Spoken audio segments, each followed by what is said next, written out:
यहाँ पे तंबाकू के पत्ता पर जो धब्बा धब्बा दिखाई दे रहा है, ये कौन सा रोग के कारण हो चुका है? तो ये सब जो होता है टीएमवी, टीएमवी मतलब टोबैको मोज़ेक वायरस के कारण होता है। किसके कारण होता है? टोबैको मोज़ेक वायरस के कारण होता है। ये तंबाकू के पत्ता पर जो भूरा भूरा जो दिखाई दे रहा है, तो किसके कारण होता है? तो टीएमवी के कारण होता है। वायरस के कारण मम्प्स नामक बीमारी हो जाता है, जो गला पे फूल जाता है। फिर इसके बाद चेचक नामक बीमारी होता है, जिसको चिकन पॉक्स भी बोलते हैं, स्मॉल पॉक्स भी बोलते हैं। जिसे में देखिए बच्चा का जो दना दना हो चुका है, लाल लाल हो जाता है, उसको क्या बोलते हैं? चेचक नामक बीमारी। भाग जो होता है चौड़ा है, उसको हेड बोलते हैं, और नीचे वाले भाग पतला है, उसको क्या बोलते हैं? इसको बोलते हैं टेल। क्या बोलते हैं? टेल। प्लेट की तरह जो संरचना दिखाई दे रहा है, इसको क्या बोलते हैं? इसको बोलते हैं बेस प्लेट। और जो तंतु की तरह, फिलामेंट की तरह संरचना दिखाई दे रहा है, उसको क्या बोलते हैं? उसको बोलते हैं tail fibre. Hello everyone, previous video में हम लोगों ने कवक जगत की विशेषता और कवक जगत के प्रकार के बारे में पढ़ा था। आइए आज के क्लास में हम लोग पढ़ेंगे वायरस के बारे में। आइए वायरस क्या होता है, तो पहले देखते हैं कि वायरस शब्द का मतलब क्या होता है। तो वायरस शब्द का मतलब होता है विष या जहर। क्या होता है? विष या विषैला तरल, यानी विषैला पदार्थ, यानी जहरीला पदार्थ। वायरस का मतलब क्या होता है? वायरस का मतलब होता है विष या विषैला तरल। क्या होता है? विष या विषैला तरल, यानी जहर या जहरीला पदार्थ।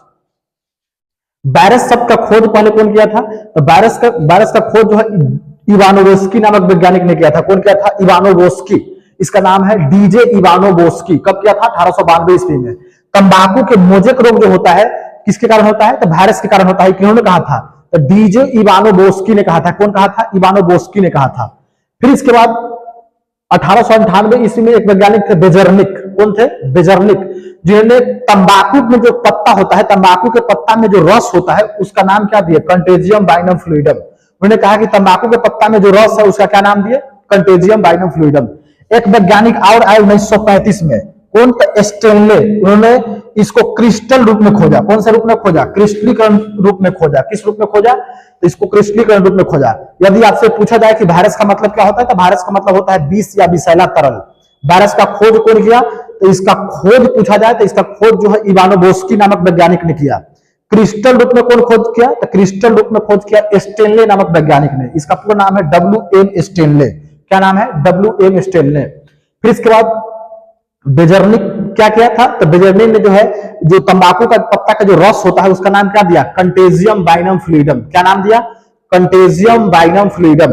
जो तंबाकू में जो धब्बा धब्बा दिखाई दे रहा है, यहाँ पे तंबाकू के पत्ता पर जो धब्बा धब्बा दिखाई दे रहा है, ये कौन सा रोग के कारण हो चुका है? तो ये जो होता है टीएमवी। टीएमवी मतलब टोबैको मोज़ेक वायरस के कारण होता है। किसके कारण होता है? टोबैको मोज़ेक वायरस के कारण होता है। ये तंबाकू के पत्ता पर जो भूरा भूरा जो दिखाई दे रहा है, तो किसके कारण होता है? तो टीएमवी के कारण होता है। टीएमवी यानी टोबैको मोज़ेक वायरस। इस तरह जो है वायरस के कारण होता है। किसके कारण होता है? वायरस के कारण। जितना ही तंबाकू के पत्ता पे धब्बा धब्बा लगा हुआ है, किसके कारण? तो वायरस के कारण। ये बात कौन बताए थे? तो ये बताए थे, पहले बताए थे इवानोवस्की। कौन बताए थे? इवानोवस्की। देखिए वायरस के अध्ययन को क्या बोलते हैं? तो वायरस के अध्ययन को बोलते हैं virology. Study of virus is called virology. Virus के अध्ययन को क्या बोलते हैं? तो वायरस के अध्ययन को बोलते हैं वायरोलॉजी। यहां पे करेंगे विषाणु। विषाणु। वायरस के अध्ययन को क्या बोलते हैं? तो वायरस के अध्ययन को बोलते हैं वायरोलॉजी। वायरस के कारण कौन कौन सा रोग होता है? तो वायरस के कारण मम्प्स नामक बीमारी हो जाता है, जो गला पे फूल जाता है।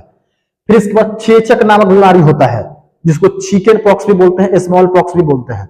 जिसे में देखिए बच्चा का जो दना दना हो चुका है, लाल लाल हो जाता है, उसको क्या बोलते हैं? चेचक नामक बीमारी। फिर हर्पीज नामक बीमारी हो जाता है। किसके कारण होता है? ये सब होता है वायरस के कारण। इन्फ्लुएंजा नामक बीमारी, जिसमें सर्दी खांसी हो जाता है। यहाँ पे देखिए इसको कौन सा बीमारी हो गया? जिसमें सर दर्द बहुत ज्यादा मात्रा में बहुत ज्यादा करता है और सर्दी खांसी हो जाता है, जिसको बोलते हैं इन्फ्लुएंजा नामक बीमारी। कौन सा बीमारी? इन्फ्लुएंजा नामक बीमारी। ये सब किसके कारण होता है? इस सारा जो है वायरस के कारण होता है। फिर ये बीमारी जो होता है पेड़ पौधा में भी हो जाता है। पेड़ पौधा में कौन सा बीमारी होता है? तो पेड़ पौधा में होता है, जैसे देखिए पत्तियों पर धब्बा धब्बा हो जाना। किसके कारण होता है? पत्तियों पर धब्बा धब्बा हो जाना किसके कारण होता है? तो इस तरह होता है वायरस के कारण। पत्तियों के सीरा का मुरझाना किसके कारण होता है? वायरस के कारण। पत्तियों का मुरझाना किसके कारण होता है? सब होता है वायरस के कारण। फिर पत्तियों का अनगिनत वृद्धि किसके कारण होता है? वायरस के कारण। पत्तियों में कम वृद्धि किसके कारण होता है? सारा जो होता है वायरस के कारण होता है। जैसे देखिए पहला है पौधा में मोज़ेक बनना। किसके कारण होता है? वायरस के कारण।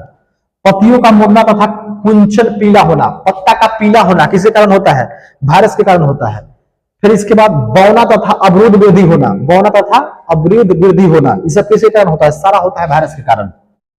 चलिए इसके बाद नेक्स्ट टॉपिक है वायरस की विशेषता। यानी कि वायरस की विशेषता क्या होता है, एग्जाम में पूछा जाता है कि वायरस के 4 विशेषताएं बताएं, चाहे वायरस के 5 विशेषताएं बताएं। तो पहला विशेषता है कि वायरस जो होता है बहुत छोटा होता है, इसको हम लोग खुली आंखों से नहीं देख सकते हैं, इसको इलेक्ट्रॉन माइक्रोस्कोप से देखा जा सकता है। किससे देखा जा सकता है, तो वायरस को हम लोग माइक्रोस्कोप के द्वारा देख सकते हैं। किसके द्वारा देख सकते हैं, तो माइक्रोस्कोप के द्वारा। वायरस जो होता है यह गैर सेलुलर होता है। कैसा होता है, गैर सेलुलर होता है। वायरस किससे बना होता है, तो वायरस जो होता है न्यूक्लियो प्रोटीन से बना होता है। पूछा जाए कि वायरस किससे बना होता है, तो वायरस जो है न्यूक्लियो प्रोटीन से बना होता है। वायरस के अंदर वाले भाग जो होता है किससे बना होता है, तो न्यूक्लिक एसिड से बना होता है, यानी न्यूक्लिक अम्ल से बना होता है। फिर बाहर वाले भाग जो होता है कौन से प्रोटीन से बना होता है, तो बना होता है कैप्सिड से बना होता है। किससे बना होता है, कैप्सिड से बना होता है। वायरस में क्या पाया जाता है, तो वायरस में डीएनए या आरएनए पाया जाता है, या तो डीएनए पाया जाएगा नहीं तो आरएनए पाया जाएगा। जैसे में देखिए पौधा हो गया तो पौधा में क्या पाया जाता है, तो पौधा में आरएनए पाया जाता है।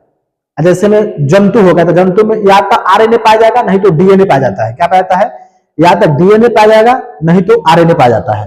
तो इसमें केवल आरएनए या डीएनए मौजूद होता है, यानी इसमें केवल डीएनए और आरएनए पाया जाता है। फिर इसके बाद देखिए वायरस के एक और विशेषता है कि इसमें मेटाबॉलिज्म की क्रिया और शोषण की क्रिया जो होता है अनुपस्थित होता है। क्या होता है, अनुपस्थित होता है। मेटाबॉलिज्म की क्रिया और श्वसन की क्रिया जो होता है इसमें अनुपस्थित होता है। इसके बाद छठा क्या है, तो वायरस जो होता है बाहरी वातावरण में जो क्या होता है, संवेदनशील होता है। क्या होता है, बाहरी वातावरण में क्या होता है, संवेदनशील होता है। इसको सतमा देखिए, सतमा क्या कर रहा है, तो सतमा है यह पूर्णतः अनिवार्य परजीवी है। यानी कि परजीवी, परजीवी किसको बोलते हैं, वैसा जीव जो दूसरे जीव के अंदर अस्थायी या अस्थायी रूप से रहकर, अस्थायी या अस्थायी रूप से रहकर उन्हें हानि पहुंचाकर अपना भोजन बनाते हैं, तो उसको क्या बोलते हैं, परजीवी बोलते हैं। क्या बोलते हैं, परजीवी। जैसे में ढील चाहे जोंक, ये सब क्या है, दूसरे जीव के अंदर रहकर अपना भोजन स्वयं बनाता है और उसे हानि पहुंचाता है, उसी को क्या बोलते हैं, उसी को बोलते हैं परजीवी। फिर इसमें प्रजनन कहां पे होता है, तो इसमें प्रजनन जो होता है मान लीजिए किसी भी जीव के अंदर होता है। मान लीजिए अगर आदमी के अंदर वायरस घुसा हुआ है तो उसका प्रजनन कहां पे होगा, उस आदमी के अंदर ही होगा। तो यहाँ पे लिखा है प्रजनन जो होता है मेजबान के अंदर होता है। Reproduction occur inside the host, यानी होस्ट के अंदर जो होता है इसमें प्रजनन होता है। वायरस पर कोई एंटीबायोटिक दवा का असर नहीं होता है। Virus is not affected by antibiotic medicine. Virus पर एंटीबायोटिक दवा का कोई असर नहीं होता है। वायरस पर कोई एंटीबायोटिक दवाई जो होता है काम नहीं करता है। तो वायरस जो होता है किस रूप में प्राप्त किया जाता है, तो वायरस जो है क्रिस्टल के रूप में प्राप्त किया जाता है। किस रूप में प्राप्त किया जाता है, क्रिस्टलीय रूप में प्राप्त किया जाता है। वायरस का आकार कैसा होता है, तो वायरस का आकार जो होता है छड़ की तरह होता है, गोलाकार होता है और टैडपोल यानी मेढक के बच्चे की तरह होता है। कैसा होता है, मेढक के बच्चे की तरह होता है इसका आकार। वायरस को हम लोग कृत्रिम तरीके से, वायरस को हम लोग कृत्रिम तरीके से इसको नहीं विकास नहीं कर सकते, मतलब वायरस को हम लोग कृत्रिम तरीके से बना नहीं सकते हैं। वायरस कृत्रिम माध्यम में विकसित नहीं हो सकता है। क्या नहीं हो सकता है, तो वायरस जो है कृत्रिम माध्यम में इसको हम लोग विकसित नहीं कर सकते, इसको अपने से बना नहीं सकते हैं। देखिए अगला टॉपिक है नेचर ऑफ वायरस, यानी वायरस की प्रकृति। वायरस की प्रकृति क्या होता है, तो अलग अलग वैज्ञानिक ने इसका अलग अलग अवधारणाएं दी है। कुछ वैज्ञानिक ने कहा है कि यह सजीव होता है और कुछ वैज्ञानिक ने कहा है कि यह निर्जीव होता है। लेकिन कुछ वैज्ञानिक ने इसे क्या कहा है, कुछ वैज्ञानिक ने कहा है जिसे कि सजीव, यह सजीव और निर्जीव के बीच क्या होता है, कड़ी होता है। एग्जाम में पूछा जाता है कि वायरस क्या होता है, सजीव होता है, निर्जीव होता है, या सजीव और निर्जीव के बीच ये कड़ी होता है। तो ऑप्शन मारेंगे सजीव और निर्जीव के बीच क्या होता है, कड़ी होता है। अब इसके बाद देखिए वायरस के सजीव गुण क्या है, यानी कि लिविंग कैरेक्टर ऑफ वायरस, यानी लिविंग कैरेक्टरिस्टिक्स ऑफ वायरस, यानी वायरस के सजीव गुण। वायरस के सजीव गुण क्या है, विषाणु के जैविक गुण क्या है। पहला है कि वायरस जो होता है एंटीजेनिक होता है। कैसा होता है, एंटीजेनिक होता है, प्रतिजनी होता है। तीसरा है कि इसमें उत्परिवर्तन होते रहता है। क्या होते रहता है, उत्परिवर्तन होते रहता है। तीसरा है कि विषाणु में प्रोटीन के अतिरिक्त आरएनए अथवा डीएनए दोनों में से कोई एक आनुवांशिक पदार्थ होता है। मतलब विषाणु में यानी वायरस में जो होता है प्रोटीन के अलावा, किसके अलावा, प्रोटीन के अलावा आरएनए या डीएनए उपस्थित रहता है। क्या उपस्थित रहता है, वायरस में प्रोटीन के अलावा डीएनए या आरएनए उपस्थित रहता है, जो आनुवांशिक पदार्थ होता है। क्या होता है, आनुवांशिक पदार्थ होता है। इसके बाद चौथा देखिए जीवाणु भोजी, बैक्टीरियोफेज बोलते हैं इसको इंग्लिश में। बैक्टीरियोफेज किसको बोलते हैं, तो वह विषाणु जो बैक्टीरिया को संक्रमित करता है, वह विषाणु जो बैक्टीरिया का भक्षण करता है, वह विषाणु जो बैक्टीरिया को खाता है, उसको क्या बोलते हैं, उसी को बोलते हैं बैक्टीरियोफेज। क्या बोलते हैं, बैक्टीरियोफेज। अब देखिए non living character of virus, यानी विषाणु में निर्जीव के लक्षण। विषाणु में निर्जीव के लक्षण की विशेषता बताना है। पहला क्या है, तो पहला है कि इसमें कोशिका का अभाव होता है। किसका अभाव होता है? इसमें सेल जो होता है, कोशिका जो होता है अनुपस्थित होता है। दूसरा है कि क्रिस्टलीकरण किया जा सकता है। इसका क्या किया जा सकता है? क्रिस्टलीकरण किया जा सकता है, यानी कि इसको टुकड़ा टुकड़ा रूप में इसको तोड़ा जा सकता है। तीसरा है कि इसमें जीव द्रव अनुपस्थित होता है। जीव द्रव क्या होता है? अनुपस्थित होता है। जैसे ये सेल है, ये क्या है? कोशिका है, ये केंद्रक है। अगर बीच में जो उपस्थित रहता है द्रव, उसी को क्या बोलते हैं? उसी को बोलते हैं जीव द्रव, जो वायरस में क्या होता है? अनुपस्थित होता है। इनमें पोषण का अभाव होता है। क्या होता है? इनमें पोषण का अभाव होता है। लिखेंगे कि इनमें उपापचय क्रियाओं व पोषण का अभाव होता है, यानी कि इनमें जो होता है मेटाबॉलिज्म और पोषण का क्या होता है? अभाव होता है। इसके बाद पंचमा क्या है? तो इसमें शोषण का क्या होता है? शोषण का भी अभाव होता है। इसमें शोषण जो होता है अनुपस्थित होता है। बोलेंगे कि इसमें मेटाबॉलिज्म और शोषण की क्रिया क्या होता है? तो मेटाबॉलिज्म और शोषण की क्रिया जो होता है अब्सेंट होता है, अनुपस्थित होता है।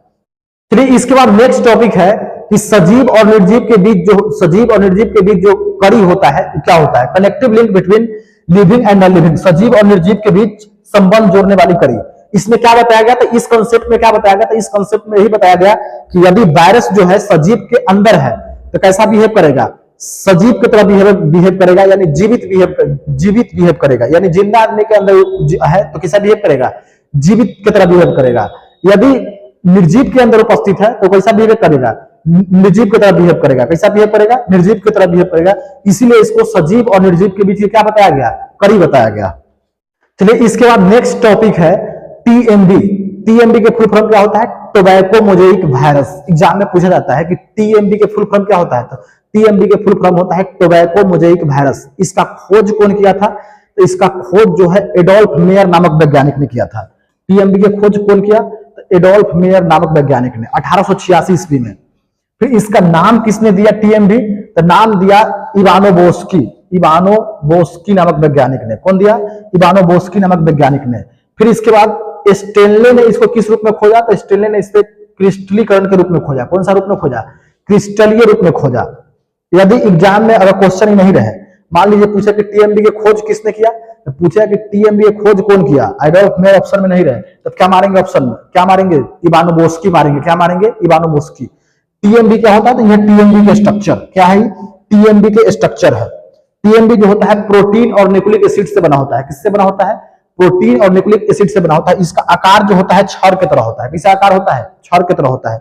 इसके एक भाग के जो अंगूर की तरह दिखाई दे रहा है इसको बोलते हैं कैप्सिड। अब बहुत सारा मिल गया इसको क्या बोलेंगे? कैप्सोमियर्स। इसमें जो टर्न रिंग की तरह संरचना दिखाई दे रहा है ये क्या है? ये है आरएनए। क्या है? आरएनए, जिसको कोर बोलते हैं। क्या बोलते हैं? कोर बोलते हैं। टीएमवी की संरचना क्या होता है? तो टीएमवी जो होता है प्रोटीन और न्यूक्लिक एसिड से बना होता है। किससे बना होता है? टीएमवी जो होता है प्रोटीन और न्यूक्लिक एसिड से बना होता है। इसका आकार कैसा होता है? इसका आकार जो होता है छड़ की तरह होता है। टीएमवी में क्या होता है? तो टीएमवी में आरएनए जो होता है मौजूद होता है। आरएनए क्या होता है? आरएनए जो होता है मौजूद होता है। आरएनए का आकार कैसा होता है? तो आरएनए जो होता है स्प्रिंग जैसी संरचना होता है। यहाँ पे देखिए स्प्रिंग की तरह जो संरचना दिखाई दे रहा है, यहाँ पे स्प्रिंग की तरह जो संरचना दिखाई दे रहा है इसी को क्या बोलते हैं? जो स्प्रिंग की तरह जो संरचना दिखाई दे रहा है इसी को क्या बोलते हैं? इसी को बोलते हैं आरएनए। क्या बोलते हैं इसको? आरएनए बोलते हैं। इसमें लगभग 130 मोर होता है। कितना टर्न होता है इसमें? इसमें कितने मोर होता है? तो इसमें 130 मोर होता है। स्प्रिंग की तरह संरचना को क्या बोलते हैं? आरएनए। अच्छा, स्प्रिंग जैसे संरचना होती है, इसमें कितना मोर होता है? इसमें 130 मोर होता है, जिन्हें क्या बोलते हैं? जिन्हें कोर कहते हैं। क्या बोलते हैं? 130 जो स्प्रिंग की तरह संरचना होता है जिसे क्या बोलते हैं? आरएनए। क्या बोलते हैं? आरएनए। और उसमें कितना मोर होता है? तो उसमें 130 मोर होता है, जिसे क्या बोलेंगे? उसको कोर कहते हैं। क्या बोलते हैं? Core. A protein sheath is present upper part of core about 29:30 subunits attached to around the inside of capsid called capsomeres। कहा है कि प्रोटीन आवरण कोर के ऊपरी भाग में उपस्थित होता है। लगभग 29:30 कैप्सिड के अंदर चारों ओर जुड़ी उप इकाई जिन्हें क्या बोलते हैं? कैप्सोमर्स बोलते हैं। बहुत सारे कैप्सिड, इसके एक इकाई को क्या बोलेंगे? उसके एक इकाई को बोलते हैं कैप्सिड। अब बहुत सारे जो होगा उसको क्या बोलते हैं? उसको बोलते हैं कैप्सोमियर्स। क्या बोलते हैं? कैप्सोमियर्स। इसका लंबाई कितना होता है? तो इसका लंबाई होता है 3000 एंगस्ट्रम। चौड़ाई कितना होता है? तो चौड़ाई होता है 170 एंगस्ट्रम। फिर इसका मॉलिक्यूलर वेट, इसका अनुभार कितना होता है? इसका अनुभार होता है 4 लाख।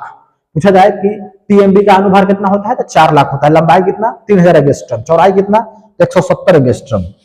ऊपर वाले भाग को इसको क्या बोलते हैं? ये बैक्टीरियोफेज के ऊपर वाले भाग है, जो किससे बना होता है? इसमें न्यूक्लिक एसिड के बैक्टीरियोफेज में यानी जीवाणु भोजी में न्यूक्लिक एसिड की जगह पे डीएनए पाया जाता है। क्या पाया जाता है? डीएनए पाया जाता है। न्यूक्लिक अनुवांशिक पदार्थ के रूप में न्यूक्लिक एसिड की जगह पे क्या पाया जाता है? न्यूक्लिक एसिड की जगह पे डीएनए पाया जाता है। किससे बना होता है? तो ऊपर वाले भाग को क्या बोलते हैं? तो ऊपर वाले भाग को बोलते हैं हेड। क्या बोलते हैं? हेड। इसके नीचे वाले भाग को क्या बोलते हैं? इसके नीचे वाले भाग को बोलते हैं टेल। नीचे वाले भाग को क्या बोलेंगे? टेल। ऊपर वाले भाग को क्या बोलते हैं? जो चौड़ा भाग जो दिखाई दे रहा है ऊपर वाला, इसको बोलते हैं हेड, और जो पतला भाग दिखाई दे रहा है नीचे, इसको बोलते हैं टेल। अभी हेड जो किससे बना होता है? डीएनए होता है। क्या होता है? डीएनए। खोखला वाला भाग है, इसको क्या बोलते हैं? ये खोखला वाला भाग है, इसको बोलते हैं कोर। द मिडिल पार्ट जो है, मध्य वाले भाग जो है खोखला होता है, इसको क्या बोलते हैं? कोर बोलते हैं। फिर इसके बाद यहाँ पे प्लेट की तरह संरचना जो दिखाई दे रहा है, इसको क्या बोलते हैं? इसको बोलते हैं बेस प्लेट। क्या बोलते हैं? Base plate. क्या बोलते हैं? Base plate. और जो फिलामेंट की तरह जो फाइबर का फिलामेंट की तरह जो तंतु की तरह संरचना दिखाई दे रहा है, इसको क्या बोलते हैं? तो इसको बोलते हैं टेल फाइबर। इसकी संख्या 6 होता है। कितना होता है इसकी संख्या? इसकी संख्या जो होता है 6 होता है। डीएनए न्यूक्लिक एसिड के रूप में उपस्थित रहता है, यानी कि इसमें न्यूक्लिक एसिड की जगह पर क्या रहता है? इसमें न्यूक्लिक एसिड की जगह पर डीएनए पाया जाता है। इसका आकार जो होता है शुक्राणु के आकार की तरह होता है। इसका आकार कैसा होता है? इसका आकार जो होता है शुक्राणु की तरह होता है। अच्छा, ऊपर वाला भाग जो होता है क्या होता है? तो ऊपर वाला भाग जो होता है, its upper part is breath, माने ऊपर वाला भाग जो होता है चौड़ा होता है, जिसे हेड बोलते हैं। ऊपर वाले भाग को क्या बोलते हैं? हेड। नीचे वाले भाग क्या बोलते हैं? तो नीचे वाले जो भाग होता है पतला होता है, उसको टेल बोलते हैं। जैसे में देखिए, ये ऊपर वाला भाग है, तो ऊपर वाले भाग को क्या बोलते हैं? तो ऊपर वाले भाग को देखिए, ये ऊपर वाला भाग है, तो ऊपर वाले भाग को क्या बोलेंगे? ऊपर वाले भाग को हेड बोलते हैं। और नीचे वाले भाग को क्या बोलते हैं? नीचे वाले भाग को टेल बोलते हैं। अब बीच वाले भाग को क्या बोलते हैं? जो खोखला होता है उसको कोर बोलते हैं। और जो बेस पे जो दिखाई दे रहा है प्लेट की तरह संरचना, उसको बोलते हैं बेस प्लेट। क्या बोलते हैं? Base plate. और जो तंतु की तरह संरचना दिखाई दे रहा है, फिलामेंट की तरह संरचना दिखाई दे रहा है, इसको क्या बोलते हैं? इसको बोलते हैं टेल फाइबर। इसकी संख्या 6 होता है। इसमें डीएनए की जगह पर क्या पाया जाता है? तो इसमें इसमें न्यूक्लिक एसिड की जगह पर क्या पाया जाता है? तो इसमें न्यूक्लिक एसिड की जगह पर डीएनए पाया जाता है। पूछा जाए कोई एग्जाम में क्वेश्चन पूछता है कि पादप में क्या पाया जाता है? तो पादप में पाया जाता है आरएनए। मनुष्य में चाहे जंतु में क्या पाया जाता है? जंतु में डीएनए या आरएनए पाया जाता है। इसमें क्या पाया जाता है? तो इसमें जो होता है अनुवांशिक पदार्थ के रूप में डीएनए पाया जाता है। फिर इसका लंबाई कितना होता है? तो इसका लंबाई जो होता है 950 एंगस्ट्रम। कितना होता है? 950 एंगस्ट्रम। चौड़ाई कितना होता है? तो चौड़ाई इसका जो होता है 650 एंगस्ट्रम होता है। तथा इसमें लगभग कितना कैप्सोमर्स होता है? तो इसमें लगभग 2000 कैप्सोमर्स होता है। कितना कैप्सोमर्स होता है? लगभग 2000 कैप्सोमर्स होता है। आइए एक बार और इसको देखते हैं। बताइए, इधर ऊपर वाले भाग को क्या बोलते हैं? तो ऊपर वाले भाग जो होता है चौड़ा है, उसको हेड बोलते हैं। और नीचे वाले भाग पतला है, उसको क्या बोलते हैं? इसको बोलते हैं टेल। क्या बोलते हैं? टेल। ये प्लेट की तरह जो संरचना दिखाई दे रहा है, इसको क्या बोलते हैं? इसको बोलते हैं बेस प्लेट। और जो ये तंतु की तरह फिलामेंट की तरह संरचना दिखाई दे रहा है, उसको क्या बोलते हैं? उसको बोलते हैं टेल फाइबर। फिर इसके बाद जो खोखला वाला जगह है, मिडिल वाला भाग, मध्य वाला भाग, इसको क्या बोलते हैं? इसको बोलते हैं कोर। ये किससे घिरा जाता है? शीत से घिरा जाता है। शीत इस पर चढ़ा हुआ रहता है।